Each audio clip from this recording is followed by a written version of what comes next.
ಯಾರೊಬ್ಬನ ಹೇಳ್ದ ನನಗೆ ಪುನೀತ್ ರಾಜ್ಕುಮಾರ್ ಅವ್ರದ್ದು ಆತ್ಮ ಮಾತಾಡಿಸ್ತೀನಿ ಅಂತ. ಇವೆಲ್ಲ ಬೋಗಸ್, ಮಾತಾಡಬೇಡಿ. ಅವರ ಆತ್ಮ ಸ್ವರ್ಗ ಕಾಲದಲ್ಲಿದೆ, ನಾನು ಇಲ್ಲಿ ಕರೆಸಿ ಬದನೆ ಮಾಡಿಸ್ತೀನಿ. ಇವೆಲ್ಲ ಆಗೋದಿಲ್ಲ, ಆಗೋದು ಆಗಲ್ಲ. ಸತ್ತ 3 ದಿನಗಳ ನಂತರ ಇವೆಲ್ಲ ಇದ್ದೇ ಇರುತ್ತೆ. ಆತ್ಮಗಳ ಜೊತೆ ಮಾತಾಡಬೇಕು ಅಂದಾಗ ಶವ ಸಾಧನೆ ಅಂತ ಬರುತ್ತೆ, ಅದನ್ನು ಮಾಡಬೇಕು. ಪ್ರೇತಾತ್ಮಕ್ಕೆ ಒಳಗಾದವನು ಹೇಗಿರ್ತಾನೆ? ಪ್ರೇತಾತ್ಮಕ್ಕೆ ಒಳಗಾದವನು ಯಾವ ಥರ ಇರ್ತಾನೆ ಅಂದರೆ, ಒಂಟಿಯಾಗಿರೋದನ್ನು ತುಂಬ ಇದು ಮಾಡ್ತಾ ಇರ್ತಾನೆ, ಬೇಜವಾಬ್ದಾರಿಯಿಂದ ನಡ್ಕೊಳ್ತಾ ಇರ್ತಾನೆ. ಕೆಲವೊಂದು ಟೈಮಲ್ಲಿ ದೇವಸ್ಥಾನಕ್ಕೆ ಹೋಗೋದಿಲ್ಲ, ದೇವತಾ ಆಕರ್ಷಣೆ ಬೀಳಬಾರ್ದು ಅಂತ ನೋಡ್ಕೊತಾನೆ.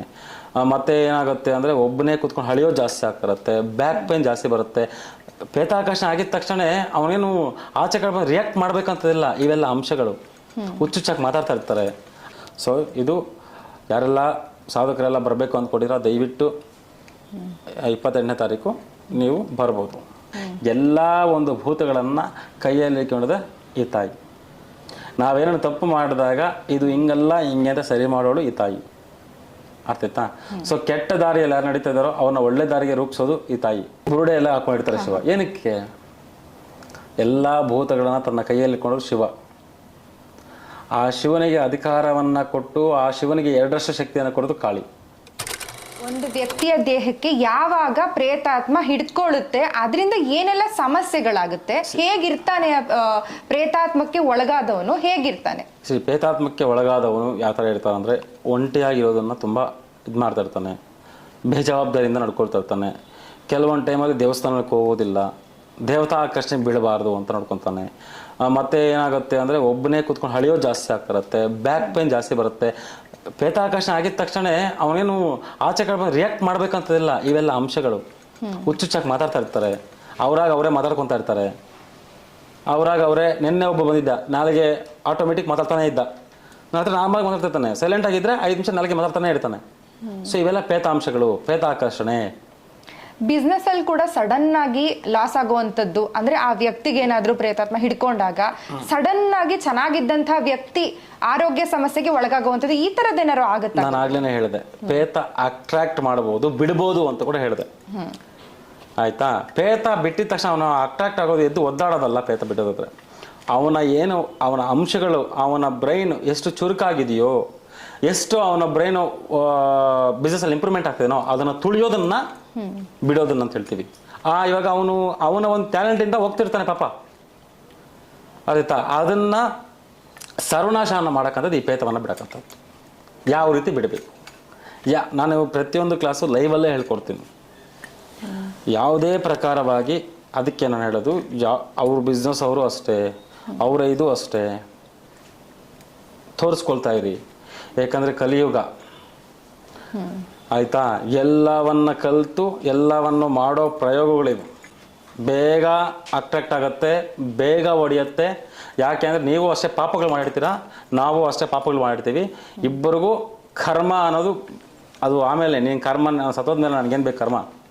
ನಾ ಎಲ್ಲ ಅನ್ಭವಿಸ್ಮೇಲೆ ಕರ್ಮ ಏನು ನನಗೆ ಬೇಕು? ಕರ್ಮ ಅನ್ನೋದು ಎಲ್ಲರೂ ಬಿಡಲ್ಲ, ಎಲ್ಲರೂ ಅಟ್ಯಾಕ್ ಮಾಡುತ್ತೆ, ಎಲ್ಲರನ್ನೂ ಬಂದ್ಸುತ್ತೆ. ನನಗೇನಾಗಬೇಕು ಆ ಕ್ಷಣಕ್ಕೆ? ಅವ್ನು ನಾಶ ಆಗ್ಬೇಕಷ್ಟೆ. ಅದನ್ನು ತಿಳ್ಕೊಂಡವರು, ನೀವು ಸೇಫ್ಟಿಯಲ್ಲಿ ಇದ್ದವರು, ನೀವೇ ಒಂದಿನ ಹೋಗಿ ಪ್ರಯೋಗಗಳನ್ನು ಮಾಡಿಕೊಳ್ರಿ. ಈಗ ಕಲ್ತು ಬಿಟ್ರೆ ನಾಳೆ ನಿಮಗೆ ಒಂದು ಉಪಯೋಗ ಆಗತ್ತೆ ತಾನೆ, ಅದು ನನ್ನ ಹೇಳೋದು. ಈ ವಿದ್ಯೆಯನ್ನ ಕಲ್ತ ನಂತರ ಆತ್ಮಗಳ ಜೊತೆಗೆ ಮಾತಾಡಬಹುದಾ? ಇಲ್ಲ ಇಲ್ಲ ಇಲ್ಲ, ಆಗೋತ್ತಿಲ್ಲ. ಆತ್ಮಗಳ ಜೊತೆ ಮಾತಾಡಬೇಕು ಅಂದಾಗ ಅದನ್ನು ನನಗೆ ಯಾರೋ ಒಬ್ಬರು ಕ್ವಶನ್ ಆಗಿದೆ ನನ್ನ ಶಿಷ್ಯಂದರು, ಗುರುಗಳೇ ಆತ್ಮಗಳ ಜೊತೆ ಮಾತಾಡಬೇಕು ಅಂದರೆ ಏನೇನು ಮಾಡಬೇಕು ಅಂತ ಹೇಳಿದರು. ಶವ ಸಾಧನೆ ಅಂತ ಬರುತ್ತೆ, ಅದನ್ನು ಮಾಡಬೇಕು. ಶವ ಸಾಧನೆ ಯಾವ ರೀತಿ ಮಾಡಬೇಕು ಅನ್ನೋದು ಅದರಲ್ಲಿ ಆತ್ಮ ಜೊತೆ ಮಾತಾಡ್ಬೋದು. ಅದು ಯಾವಾಗ? ನಾವು ಸತ್ತ 3 ದಿನ ಒಳಗಡೆ ಮಾತ್ರ ಮಾತಾಡೋಕ್ಕೆ ಸತ್ಯ. 11 ದಿನಕ್ಕೆ ಮಾತಾಡ್ತೀನಿ, 12 ದಿನಕ್ಕೆ ಮತ್ತೆ 1 ವರ್ಷ ಬಿಟ್ಟು ಮಾತಾಡ್ತೀನಿ. ಯಾರೊಬ್ಬನ ಹೇಳ್ದ ನನಗೆ ಪುನೀತ್ ರಾಜ್ಕುಮಾರ್ ಅವ್ರದ್ದು ಆತ್ಮ ಮಾತಾಡಿಸ್ತೀನಿ ಅಂತ. ಇವೆಲ್ಲ ಬೋಗಸ್, ಮಾತಾಡಬೇಡಿ. ಅವರ ಆತ್ಮ ಸ್ವರ್ಗ ಕಾಲದಲ್ಲಿದೆ, ನಾನು ಇಲ್ಲಿ ಕರೆಸಿ ಬದನೆ ಮಾಡಿಸ್ತೀನಿ. ಇವೆಲ್ಲ ಆಗೋದಿಲ್ಲ, ಆಗೋದು ಆಗಲ್ಲ. ಸತ್ತ 3 ದಿನಗಳ ನಂತರ ಇವೆಲ್ಲ ಇದ್ದೇ ಇರುತ್ತೆ. ಅಂದ್ರೆ ಸಾಧನೆ ಮಾಡಿರೋರು ಮಾತ್ರ ಮಾತಾಡಬಹುದು. ಅಂದ್ರೆ 3 ದಿನ ಅವ್ರು ತೀರಿದ್ದ 3 ದಿನಗಳ ಒಳಗಡೆ ಮಾತ್ರ ಶವ ಸಾಧನೆ ಮಾಡಿಕೊಂಡಿರೋ ಒಂದು ತಾಂತ್ರಿಕ ಪಂಡಿತರು ಯಾರನ್ನಾಗಿರ್ಬೋದು, ಅವ್ರು ಮಾತಾಡ್ಬೋದು ಖಂಡಿತ. ನಾನು 17ನಲ್ಲಿ ಕರೋನಾ ಟೈಮಲ್ಲಿ ಒಂದಿನ ನಾವು ಫ್ರೀ ಇದ್ದಾಗ ಇದು ಮಾಡಿದ್ವಿ. ನಮ್ಮ ಪ್ರದೇಶಕ್ಕೆ ಅದು ಆಗಲಿಲ್ಲ. ಕೆಲವೊಂದು ಟೈಮಲ್ಲಿ ನಮ್ಮ ಕೈಯಲ್ಲಿ ಆಗಲಿಲ್ಲ, ಅದು ಮಾಡೋದಕ್ಕಾಗಲಿಲ್ಲ. ಪ್ರಯತ್ನ ಎಲ್ಲ ಮಾಡಿದ್ವಿ, ಆಗಲಿಲ್ಲ. ನಾನು ಅದನ್ನು ಹೇಳ್ತೀನಲ್ಲ, ಮತ್ತೆ ಆ ತಂಟೆಗೆ ನಾವು ಹೋಗಲಿಲ್ಲ ಅಂತ. ಸೊ ನಾನು ಏನಿದೆ ಅದನ್ನೇ ಹೇಳ್ತೀನಿ. ಸೊ ಸುಮ್ಮನೆ ನಾವು ಮಾಡಿಬಿಟ್ವಿ, ಆಗ್ಬಿಡ್ತು, ಇವೆಲ್ಲ ನಂಗೆ ಬೇಕಾಗಿಲ್ಲ. ನಾವು ಕಲಿಯೋವಾಗ ನಮ್ಮ ಗುರುಗಳು ಮಾಡಿದರು, ನನ್ನ ಕೈಲೂ ಮಾಡಿಸಿದ್ರು, ಆಗಿತ್ತು. ಮತ್ತೆ ಮಾಡೋಣ ಅನ್ನೋಷ್ಟೊಳಗಡೆ ನಮಗೆ ಟೈಮ್ ಸಿಕ್ಕಾಗ್ತಾಯಿಲ್ಲ, ಹಾಕಾಗ್ತಿಲ್ಲ. ಸೊ ನಾನು ಮಾಡಿಸ್ತೀನಿ, ನೀವು ಮಾಡ್ತೀರಾ, ನಮಗೆ ಚಾಲೆಂಜ್ ಮಾಡಿಬಿಡ್ತೀರಾ ಅಂತ ಹೇಳಿದ್ರೆ ದಯವಿಟ್ಟು ನಾನು ಹೇಳೋ ಐಟಮ್ ತೊಗೊಂಬಿಡಿ, ನಾನು ಹೇಳೋ ಒಂದು ಅಂಶಗಳು ತೊಗೊಂಬಿಡಿ, ಖಂಡಿತ ನಾವು ಮಾಡ್ತೀವಿ. ಆ ಶವಸಾಧನ ಮಾಡೋದಕ್ಕೆ ಐಟಮ್ಸ್ ನಾನು 5 ವರ್ಷ ಒಣಸಿದ್ದೀನಿ. 5 ವರ್ಷ ಒಣಗಿಸಿದ್ದೀನಿ. ಅವನ ಜೀವನ ಪರ್ಯಂತ ನಾನು ಟೈಮ್ ಕೊಟ್ಬಿಡ್ತೀನಿ, ಅಂಶಬಿಡ್ಲಿ. ತತ್ಕಾಲಕ್ಕೆ ತಂತ್ರದಲ್ಲಿ original items very important. Duplicate ಐಟಮ್ಗಳಿಂದ ಹಾಕಿ ಮೋಸ ಮಾಡೋಕ್ಕೆ ನನಗೂ ಬರುತ್ತೆ, ಎಲ್ಲರಿಗೂ ಬರುತ್ತೆ. ಒರಿಜಿನಲ್ ಐಟಮ್ಸ್ ಹಾಕಿ ಅದರ ಶಕ್ತಿ ಏನು, ಅದ್ರ ರೂಪಿಣ ಏನು, ಅದಕ್ಕೆ ಆಕಾರ ಏನು, ಉಕಾರ ಏನು ಎಲ್ಲ ಕೊಟ್ಟಾಗ ಅದು ಶಕ್ತಿ ಆಟೋಮೆಟಿಕ್ ಬರುತ್ತೆ. ಸೊ ಇದು ಯಾರೆಲ್ಲ ಸಾಧಕರೆಲ್ಲ ಬರಬೇಕು ಅಂದ್ಕೊಂಡಿರೋ ದಯವಿಟ್ಟು 28ನೇ ತಾರೀಕು ನೀವು ಬರ್ಬೋದು. ಸೊ ಇದು ಕೂಡ ಒಂದು ಮಹಾಕಾಳಿಯ ಅಂಶನೇನ ಮೋಹಿನಿ ಅಂತ? ಇಲ್ಲ. ಮಹಾಕಾಳಿಯ ಅಂಶ ಅನ್ನಕ್ಕಂಥದ್ದು ನೋಡಿ, ಎಲ್ಲ ಭೂತಗಳನ್ನ ಕೈಯಲ್ಲಿ ಹಿಡಿದಿಟ್ಕೊಂಡಿರೋಳು ಕಾಳಿ. ಯಾಕೆ ಕಾಳಿ ತಂತ್ರ ಪಡೆದ್ರೆ ಕಾಳಿ ಪೂಜೆ ಮಾಡಬೇಕು ಅಂದಾಗ ಅಂದರೆ, ಎಲ್ಲ ಅಂಶಗಳನ್ನು, ಎಲ್ಲ ಮೋಹಿನಿಗಳನ್ನು, ಎಲ್ಲ ಶಾಕಿಣಿಗಳನ್ನು, ಎಲ್ಲ ಡಾಂಕಿಗಳನ್ನು, ಎಲ್ಲ ಒಂದು ಭೂತಗಳನ್ನು ಕೈಯಲ್ಲಿ ಇಟ್ಕೊಂಡಿದೆ ಈ ತಾಯಿ. ನಾವೇನೋ ತಪ್ಪು ಮಾಡಿದಾಗ ಇದು ಹಿಂಗಲ್ಲ ಹಿಂಗೆ ಅಂತ ಸರಿ ಮಾಡೋಳು ಈ ತಾಯಿ. ಅರ್ಥ ಆಯ್ತಾ? ಸೊ ಕೆಟ್ಟ ದಾರಿಯಲ್ಲಿ ಯಾರು ನಡೀತಾ ಇದ್ದಾರೋ ಅವ್ರನ್ನ ಒಳ್ಳೆ ದಾರಿಗೆ ರೂಪಿಸೋದು ಈ ತಾಯಿ. ಕೆಟ್ಟ ದಾರಿನ ದೇವಿ ಎಲ್ಲರಿಗೂ ಅಟ್ರಾಕ್ಟ್ ಆಗ್ತಾರೆ, ಭಗವಂತ ಎಲ್ಲರಿಗೂ ಅಟ್ರಾಕ್ಟ್ ಆಗ್ತಾನೆ. ಆ ಅಟ್ರಾಕ್ಟ್ ಆದಾಗ ಕಾಳಿ ಅನ್ನೋಕ್ಕಂಥದ್ದು ಬೇಗ ಅಟ್ರಾಕ್ಟ್ ಆಗುತ್ತೆ. ಆ ಕಾಳಿಯನ್ನು ಇಟ್ಕೊಂಡು ನೀನು ಎಷ್ಟು ಒಳ್ಳೆ ಕೆಲಸ ಮಾಡಿದದು ಮಾತ್ರ ಇಂಪಾರ್ಟೆಂಟ್. ದೇವಿ ಕೆಟ್ಟದಕ್ಕೂ ಬಗ್ತಾಳೆ, ಒಳ್ಳೇದಕ್ಕೂ ಬಗ್ತಾಳೆ. ನೀನು ಎಷ್ಟು ಮಾತ್ರ ಉಪಯೋಗ ಇದೆಯಾ ಅಂತ. ಅವಾಗ ಏನು ಮಾಡ್ತೀನಿ, ಕೆಟ್ಟದೇ ಉಪಯೋಗಕ್ಕೆ ಬರ್ತಾ ಇದ್ದಾಗ ಆ ಕಾಳಿನೇ ನೀನು ತುಳಿತಾಳೆ. ತಾಳ್ಮೆ. ಇವಾಗ ಒಬ್ಬ ಮನುಷ್ಯ ನಾನು ಹೊಡಿತಾ ಇದ್ರೆ ನಾನು ಹೊಡ್ಸ್ಕೊಂಡೇ ಇಡ್ತೀನಿ, ತಾಯಿನೂ ಹಂಗೆ ಹೊಡ್ಸ್ಕೊಂಡೇ ಇಡ್ತಾಳೆ. ನನಗೆ ಕೋಪ ಬಂದಾಗ ಕಪಾಳ ನಾನು ಒಂದಾಗ್ತೀನಿ. ಸೊ ತಾಯಿನೂ ಸೇಮ್ ಅಷ್ಟೇ. ನನಗೆ ಕೋಪ ಬಂದಾಗ ಇವನಿಗೆ ಸಾಲದು, ನಾನು ನೋಡಿ ಸಾಕಾಯ್ತು ಅಂತ ತುಳಿತಾಳೆ ಅಷ್ಟೆ.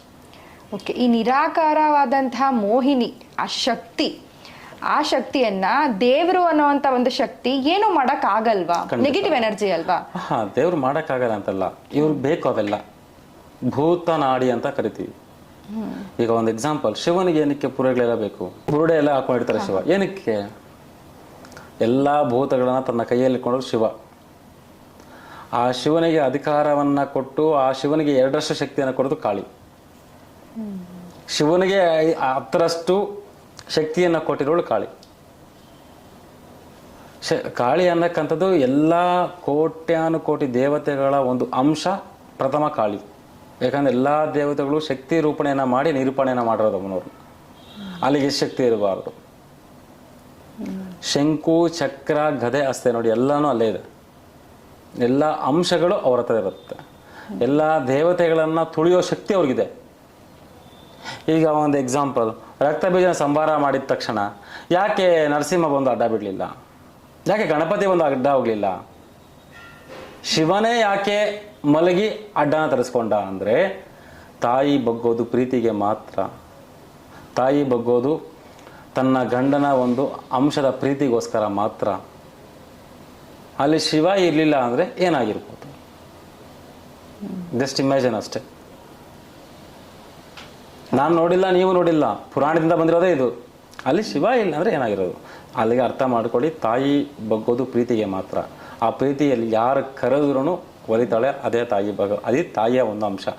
ಆ ತಾಯಿನ ನಾವು ಯಾವ ರೀತಿ, ನಮ್ಮ ತಾಯಿನ ನಾವು ಯಾವ ರೀತಿ ಪೂಜೆಯನ್ನು ಮಾಡ್ತೀವೋ, ನಮ್ಮ ತಾಯಿಗೆ ನಾವು ಯಾವ ಕೈ ತುತ್ತು ತಿರ್ಸ್ತೀವೋ, ಆ ತಾಯಿ ನಮ್ಗೆ ಯಾವ ಥರ ಕೈ ತುತ್ತು ತಿರ್ಸೋಳೋ ಇಷ್ಟೇ. ಮಕ್ಕಳ ತಾಯಿಯ ಅನುಬಂಧನೆ ಈ ಭದ್ರಕಾಳಿ. ನೀನು ಎಷ್ಟು ಆರಾಧನೆ ಮಾಡ್ತೀಯೋ ಅಷ್ಟು ಒಲಿತಾಳೆ. ಎಷ್ಟು ಆ ತಾಯಿನ ಒಲಿಸ್ಕೊಂಡು ಕೆಟ್ಟ ಕೆಲಸವನ್ನು ಮಾಡ್ತೀಯೋ ಅಷ್ಟು ನಿನಗೆ ಒದೆ ಕೊಡ್ತಾಳೆ.